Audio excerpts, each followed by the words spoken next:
Hello out there. We're on the air. Oh,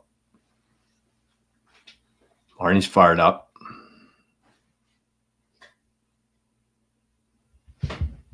Good morning. I think we're live. Still showing up as 0 people in here, but I don't think that's accurate. Alrighty. Well, happy Monday, everybody. Welcome back to another episode of the Daily Bitcoin Journey. We got our 30 seconds of Arnie there. It's all he's given us today, I guess. Daily Bitcoin Journey. This show focuses on actionable and logical discussion for Bitcoiners and for future Bitcoiners. Can you hear me? Do you copy? We've had some issues here in the last couple of weeks with the sound here, so I just want to make sure that you can hear me before I look like a fool talking to myself. All right, well, I don't hear any issues yet or see any issues.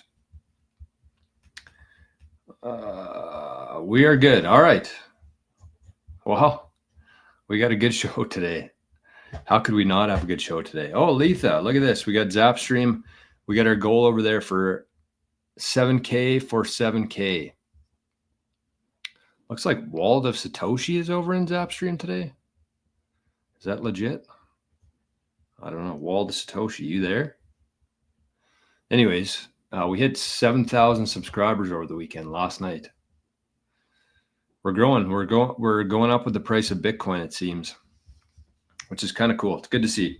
So shout out to everybody who's been here. I know there's a lot of people in the chat today. I see faces who have been here for about a year now, or just under a year. I think we started mid-November, but for the first month, there's pretty much me.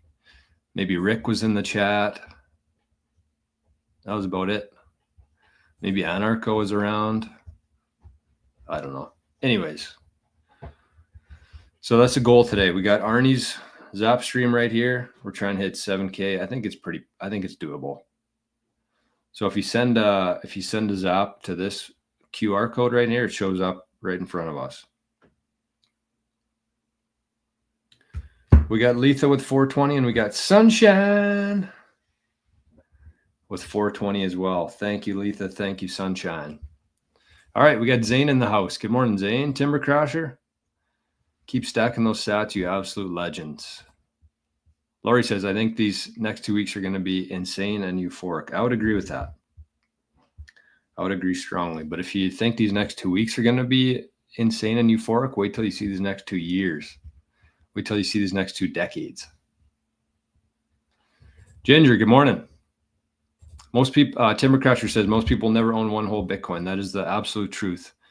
But most people also never be Sats millionaire. You are not too late to Bitcoin. Drop your ego and stack millions while it's still cheap.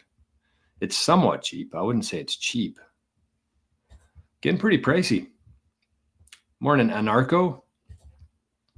Timber Crasher, one of our local gold miners, says, sorry guys, I inflated the gold supply this weekend. I found some gold while panning. On the bright side though, Bitcoin remained perfectly finite over the weekend. Short gold, long Bitcoin.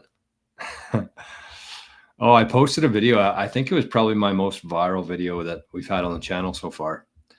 I posted a video talking about gold and the very infinite supply of gold here on Earth and in the rest of the universe. So I got quite a bit of, every time a video goes viral, I can always expect like a bunch of negative comments and stuff like that. There's 2 I posted on the weekend. One was about Ledger and one was about gold. The Ledger one had a lot more blowback, you might say. It's so funny to me. People just get so like emotional with things. So I posted something about the Ledger. Not that I straight up said, I don't know enough to know if this is legitimate or not. I straight up said that. I said, we don't have all the info. I don't know if this is legitimate or not, but I would still lean on the side of caution. I said that air-gapped wallets are more secure than plugging in through a USB cord. That's it. And people lost their minds. It's so funny when people leave a comment and they're mad, clearly. I struck a chord with them. And they somehow feel the need to like tell me that they've unsubscribed to the channel. Like I give a shit. Like, Go just unsubscribe and get out of here. You don't need to tell me about it. Anyways, I stand by it. I stand by the fact that if you have more than 10 million sats, you should not be keeping them on a ledger. That's been the same since day one, and it's still the same today. Morning, Tom. 7N says, shout out to 88. The Quant Bros Live was lit Saturday night. QQQ. Was that? I thought that was Friday night. I think it was Friday night. Maybe. I don't know. Doesn't matter. But yes, me and 7N were in the chat for the Quant Bros Saturday night. Ahsoka zapped 88 sats. Thank you, Ahsoka. I saw another one come in here too. Somebody zapped 1,000 sats to Arnie's wallet. Oh, not somebody. It was Duncan. Duncan says, congrats on 7K. Thank you, Duncan. Appreciate that, brother. Ian, morning, everyone. Hope you had a great weekend. Another all-time high. Yes, and it's where are we even at today? I didn't do the metrics today. There's enough going on. We don't need to be price watching. Oh, we dropped a little. We fell all the way down to 104. $1.52. Good morning. Garja, Florence, Italy. It's time to clean up the butcher store and have a listen to great stuff as always. Cheers, my friend.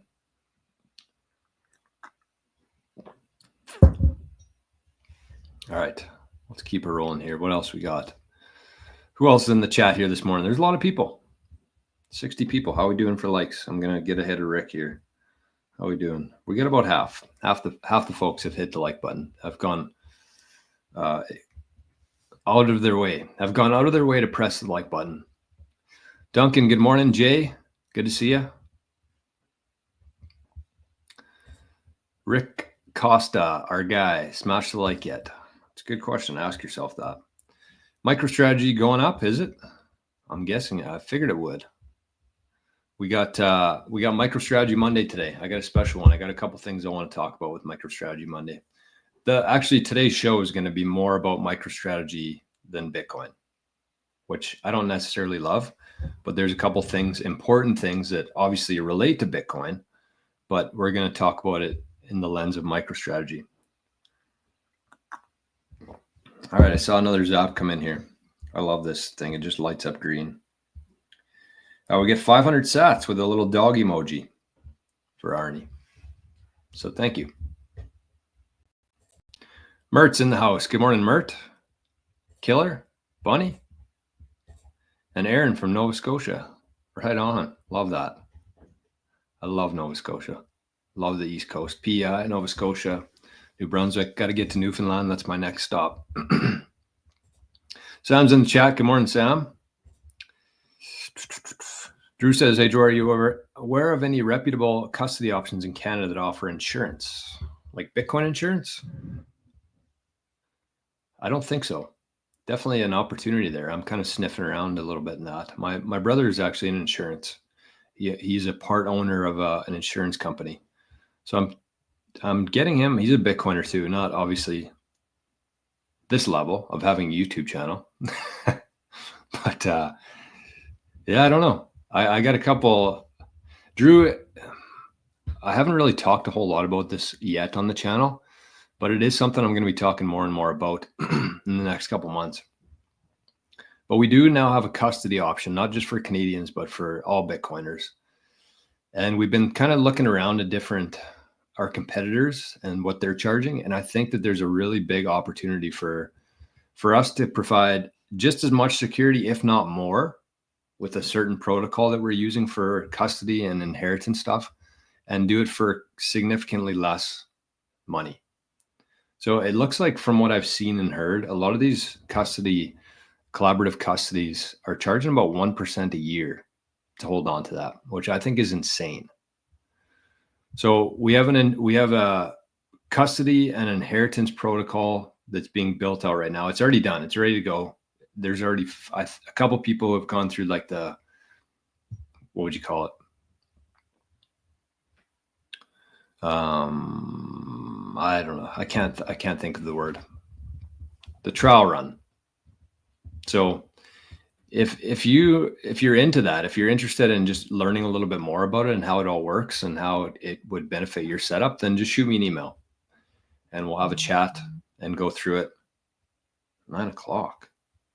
Oh, I got a meeting at 9. That's less than ideal. I didn't know that.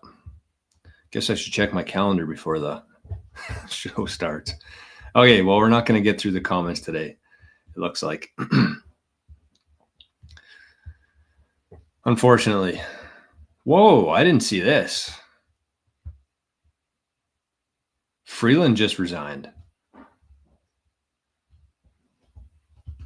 I mean, usually I would be happy about that, but I'm getting very sick and tired of these criminals who are just resigning.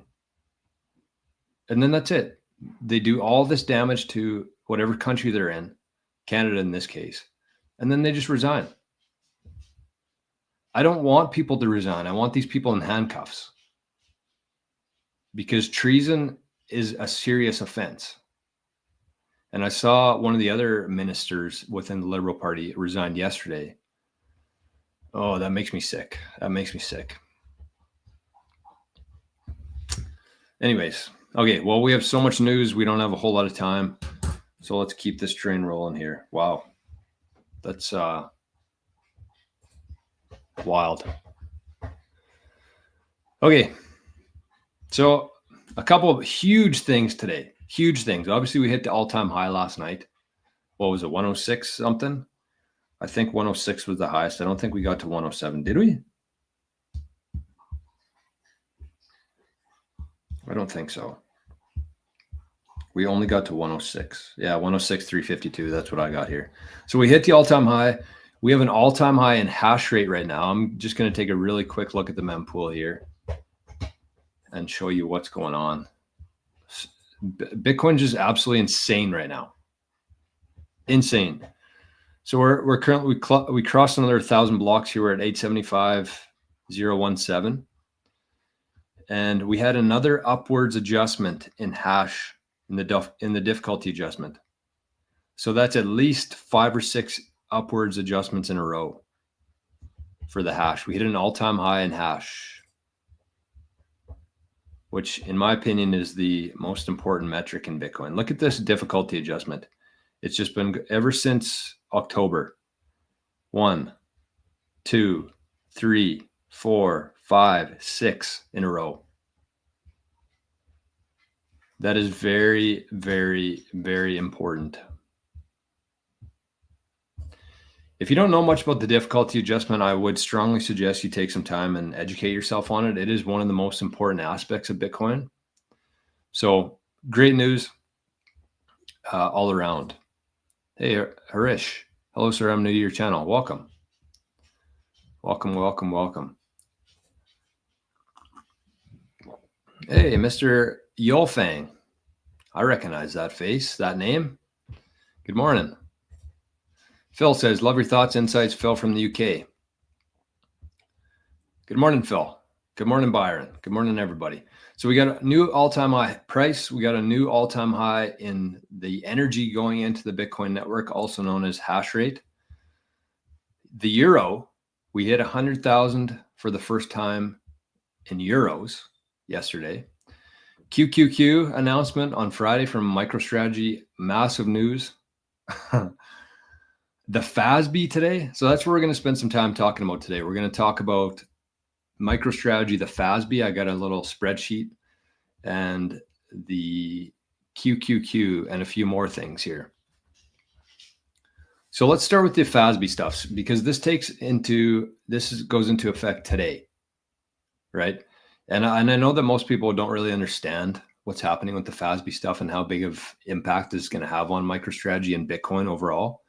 Because you have to remember, everything that happens within MicroStrategy has a direct correlation to Bitcoin.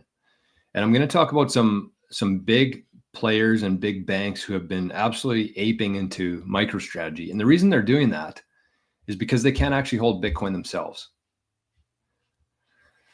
So when you see like the Swiss banks and a few other I'm going to talk about today buying MicroStrategy, they're buying it for Bitcoin. They're not buying it for the tech part of MicroStrategy. They're buying it for exposure to Bitcoin. So let's talk about FASB. And I have heard a lot of people talk about this in the past. It is quite difficult to really wrap your head around, like, and kind of boring as well, but it has massive implications. So for anybody who's new to the channel, I was a CPA in my past life. I retired my designation a year ago now, or 2 years ago. So I have some experience in accounting, you know, limited, obviously. I haven't been paying too much attention to the tax changes in the last couple of years, but I have a pretty good grip of like the accounting overall. And so basically what happened is that the FASB rules go into effect today. All right, let me just get this all together here before I start, just so I'm not scrambling, because I'm probably going to want to clip this.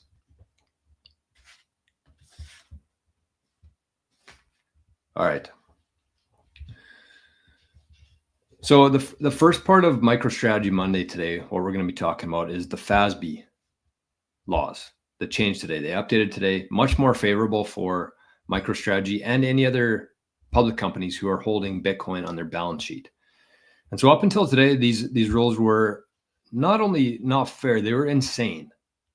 Like they're basically what these are based around is intangible assets. And so that's stuff like patents, like royalties, and to their, you know, it kind of makes sense for that kind of stuff because we're talking about impairments.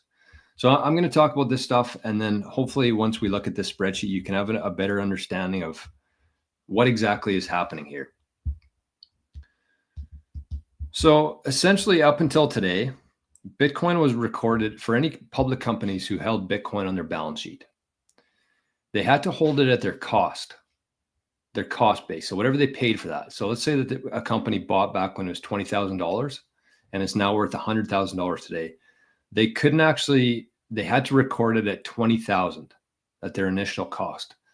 And if it ever went down from there, that's the impairment aspect of this. Let's say it dropped from 20 to 15. They had to now record it at 15. So even though it's worth $100,000 today, they had to record it at 15,000, right? So after today, after these new FASB rules kick in, they're going to be able to measure it at its fair value, which is 100,000. So the implications of this for MicroStrategy and other companies holding Bitcoin on the balance sheet are massive. So I'm going to show you this spreadsheet that I put together because I think it's a lot easier to see than just to hear. All right, so I did like kind of a little bit of a breakdown here, a sample. MicroStrategy has been buying since 2020. And we know that since 2020, Bitcoin's gone up to 65 or 69, and then all the way down to 15. So these rules were basically rigged against any public companies holding Bitcoin. So this is just a sample of what MicroStrategy pretty much looks like. I mean, all these amounts are going to be different, but this is just kind of what it looked like from 2020.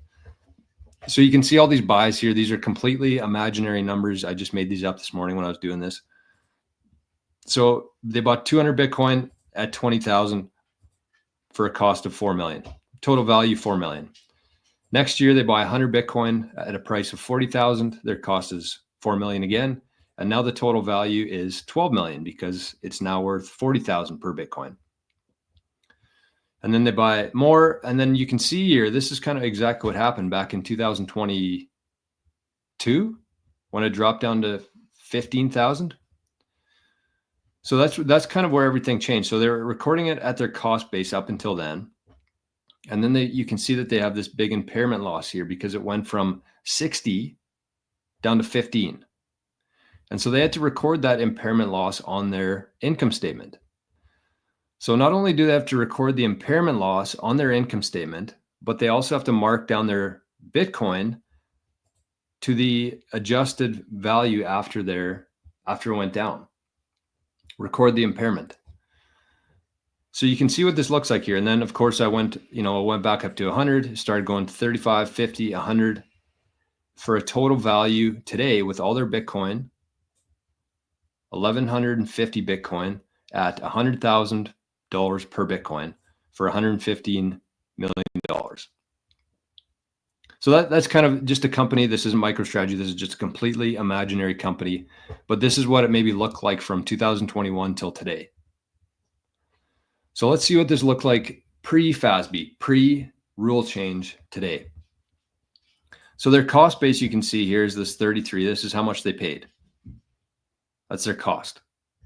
33,250,000. So that would be the max that they would be able to record this on their balance sheet at 33. But you can see because it dropped down here, it went from 60,000 to 15,000, that they actually had an impairment loss there. So they record their impairment loss on the income statement, which, you know, if you're not familiar with Bitcoin and everything like that, that would look like a big problem. You have a $12 million loss on your income statement. So their total investment that they would record is 20 million. And again, these might be a little bit off. I think it was actually closer to 24 million, but that's not the point. The point is that they had to record an impairment loss because it dropped down from 60 to 15 there, and their investment is lower than their cost base. That's how these pre-FASB rules worked. Very unfavorable for Bitcoin. But if you think about something like that in terms of a patent or a royalty or whatever it is, whatever an intangible asset would be, it kind of makes sense, because once your patent's value drops, it's very low odds of it coming back. And that's what these whole rules were based around, stuff like that. That was the closest thing that they could find to Bitcoin, because it's so new and different from any other asset that a lot of these public companies hold on their balance sheet. So that's what it looks like pre-FASB. That's why MicroStrategy income statement is so messed up, and that's why it's not reflecting how much Bitcoin they have yet. So after today, you can see the cost here is the same, 33 million. That's this number here. That's the price they paid for all the Bitcoin. That's their cost base. But they actually can now report a gain of 81 million compared to a loss, an impairment loss of 12 million. They can now record a gain of 81 million, which is exactly how it looks. This is what the reality of things are. They just weren't allowed to record the reality of their financial statements until today, bringing their total investment to 115 million. That's the fair value of their Bitcoin to date. So 1,150 Bitcoin at $100,000, 115 million.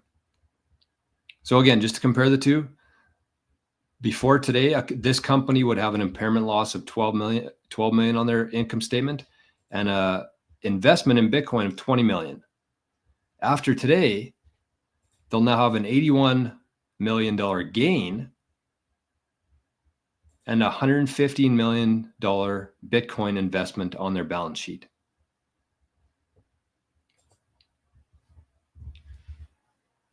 So that is huge, huge. And if you're just like an investor out there who was looking at MicroStrategy before, and you saw these impairment losses, you saw the investment of their Bitcoin, what that looks like on the statements. If you didn't know what was going on there or the strategy or what Bitcoin is worth today, you'd be like, this company sucks, just because of the way they had to record this for the accounting standards. But after today, it's like night and day.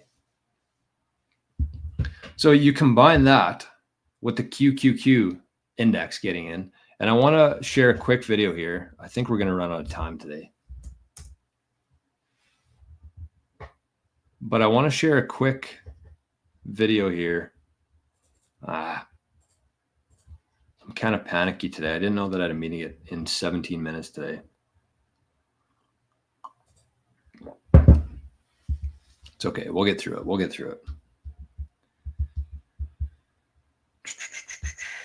Of course, I did not send the email. There we go. Okay, so the big news Friday was that MicroStrategy got into the QQQ index, which is the top 100 companies. I think it's the second or third largest ETF index in the world. So it's huge news. Huge news. There's a lot of people, including these. We got a couple more 0-hour dipshits to talk about today. Everybody's favorite 0-hour dipshits. So let's listen to these fellas on the Dumb Money podcast. I don't know when this was. I don't think it would be very long ago. But let's listen to these. Dumb Money, it's called. That's their podcast, Dumb Money. And they're really living up to their name here. This is an interesting comment from Stephen. MSTR has a very limited float and is being pushed up by Bitcoin so much that it may be put in the SPY and QQQ indexes, which will cause more forced buying with a limited float. No, it won't. No, it won't. So those indexes, they have nothing is automatic. Those are hand chosen, and there's, I would say, a 0% chance that would ever get added. It's addition to just their size. It has to do with their profitability. There's a whole formula for it to even be considered for the S&P. But Dave, even if it met every qualification for consideration, they wouldn't do it. Period. Yeah. It's not happening. It's not happening. So I don't. My favorite thing about what's going to happen over these next couple of years is people like that. People like that. These people with huge platforms. I've never heard of Dumb Money, but I'm guessing by their. Did you see his sneaker collection in the background? Is that not the most fiat, traditional market background you could ever have? Sneakers in the background. You can tell how short Bitcoin he has with all these sneakers in the background here. But my favorite thing is going to be watching people like that squirm, because with big platforms here, these people have a big audience. And this guy went out and said that there's a 0% chance that MicroStrategy gets added to the QQQ index. And what happened on Friday? Well, I guess it wasn't a 0% chance because it got added to the index, which is going to have massive implications for what's coming. I don't think anything's going to happen. I haven't looked at the share price today, but I don't expect anything to happen in the near term because so many people are so far behind on this MicroStrategy stuff still. Like these guys have an investment podcast or show or whatever it is, and they gave it a 0% chance. So huge news. It's going to create so much buying pressure, forced buying pressure from these retirement accounts, these investment funds who all hold these indexes. They're now going to be forced to hold some MicroStrategy. They're going to be forced to have some Bitcoin exposure. So it's going to create a bunch of demand, and it'll be interesting to see what Saylor does with, what's going to happen these next couple of weeks. But anyways, shout out to the Dumb Money podcast. Some more 0-hour dipshits with a nice sneaker collection, though. You can tell how short people are Bitcoin by the amount of sneakers they have. That's for sure. All right, let's get to one more thing here that I wanted to share, which is huge. I just happened to come across this on my. I'm sorry, everybody. I can't keep up with the comments today. I apologize. I only got 12 minutes here, and I got a lot of stuff to talk about. All right, let me take this down for a sec. So this article here just happened to come across my news on my phone last night.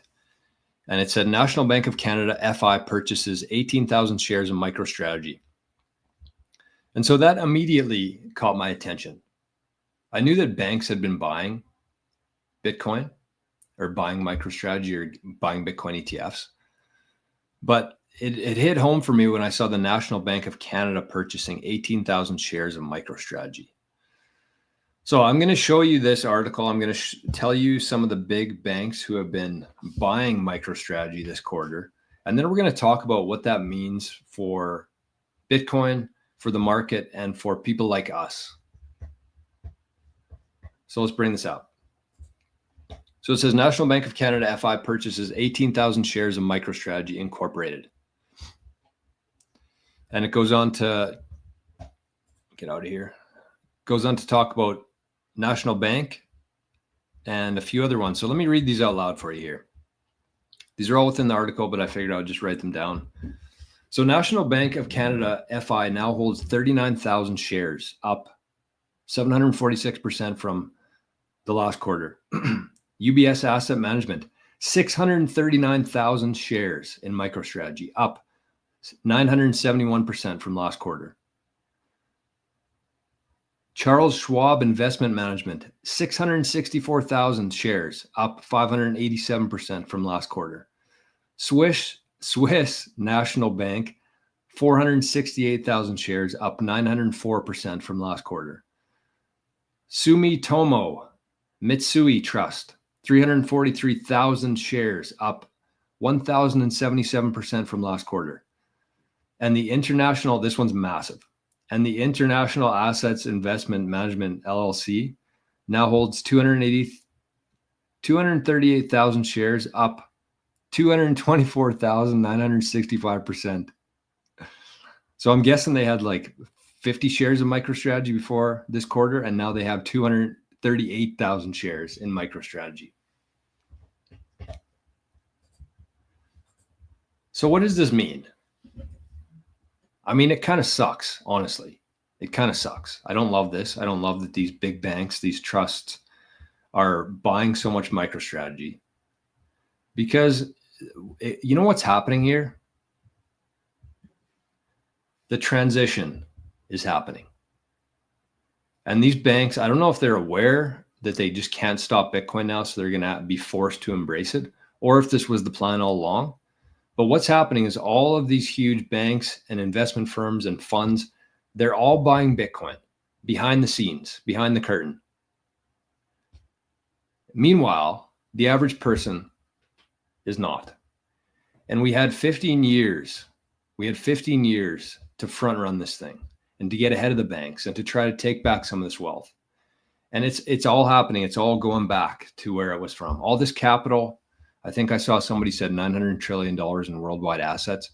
All of that's flowing back to these big banks now, while everybody else is watching fucking NFL football. And it's sad. It sucks. It really sucks. But the reason why they're doing this, the reason why they're buying so much MicroStrategy is because they can't hold Bitcoin. They can't. They can't hold Bitcoin. And so they understand what's happening with MicroStrategy. They understand where this whole thing is going to. And they're going at this thing as fast as they possibly can. Up 746%, up 971%, up 600%, up 904%, up 1,000%, and up 224,000%.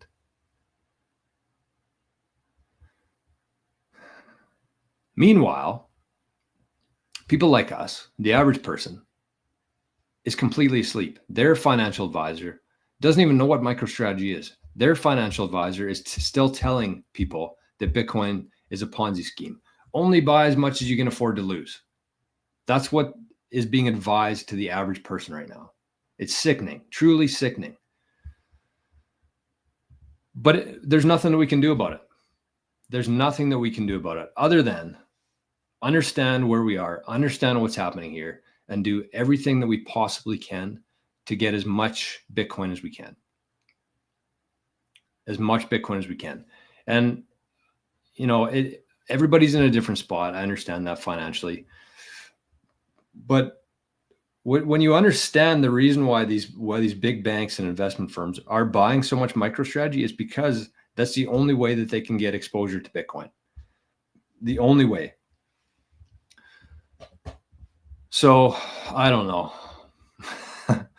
It's frustrating. It's exciting. It's a very bittersweet feeling, but there's nothing that we can do about it. So I got 7 minutes here or less. I'm going to try to get through a couple comments here. Holy. But I want to give a couple shout outs on the Zap stream. I see Spaceman's over there, zapped 121 sats. Thank you, Spaceman. Plunger's over there, Phoenix Falconer. Good morning, everybody. Okay, let me buzz through a couple comments here. Wow, that show went fast today. Badger, great to join you in the Amigos for the pump party last night. That was a lot of fun. A lot of fun. And more Bitcoin Amigos shout outs here. Eden, good morning, good morning. I had a few other things here. Did I? I don't know. Yeah, I want to watch one more video here, and I'll just cruise through the comments as we watch it, but I do want to talk about this too, because this is more important, in my opinion, than MicroStrategy stuff. Okay, so Jack Mullers, one of our favorite guys, was on the Tim Pool podcast last week, made a lot of waves. And so let me bring this up. This is a quick video, part of his interview, talking about Trump and the strategic Bitcoin reserve. Gold, and you're going to build a Bitcoin position Wow. with that. And it's 1 million Bitcoin is the target. I also know Trump is looking at a day one executive order. There's, you know, like sorry. Day one executive order for a Bitcoin reserve for the United States? Yeah, but so I know that there's people looking at the Dollar Stabilization Act is it gives the president wide discrepancy to protect the dollar. And there's potential to use a day one executive order to purchase Bitcoin. It wouldn't be at the size and scale of 1 million coins, but it would be a significant position. And it'd be a message that the United States, listen, here's what I think isn't talked about enough about the strategic gold.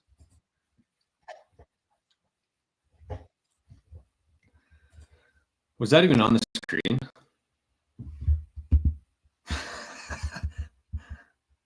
I hope so. Was it?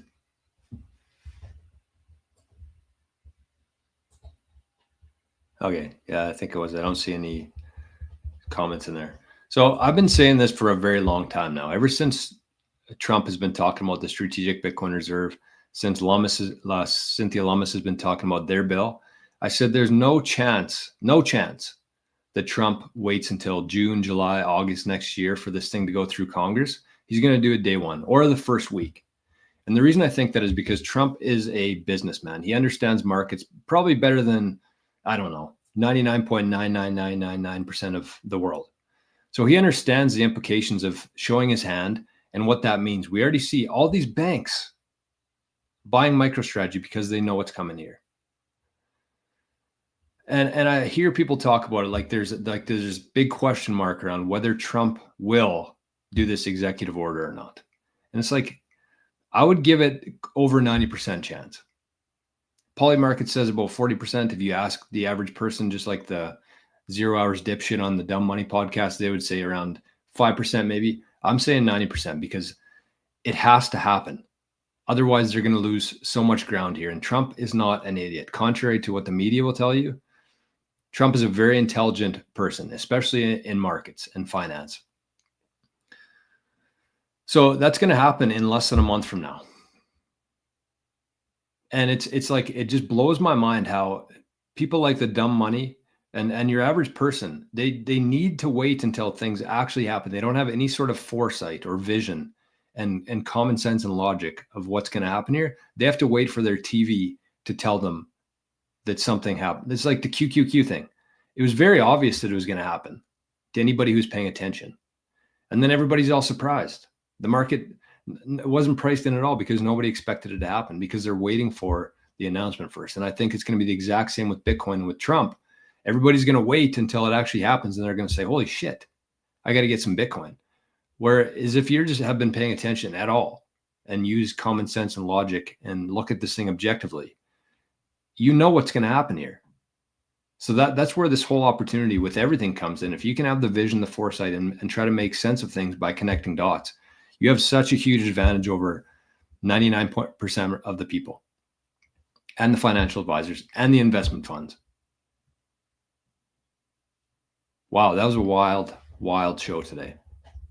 Probably the shortest show we've done in a while. I touched on 0 comments, but I do have to go here. I'm sorry. I would love to stick around. Maybe I'll hop on after. I don't know. We'll see.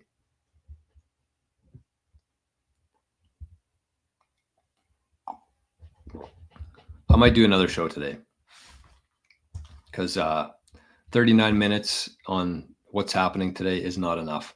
So thanks for being here. Thanks for all the zaps. I don't know if we hit our goal or not, but if you feel like supporting the channel here, you can send some to Arnie's QR code right there, or you can send it to his address here if you don't have a QR code scanner. Best way to support the show. We got some big things coming here, and I'm going to be talking about it later this week or later today. But that's the best way to do it.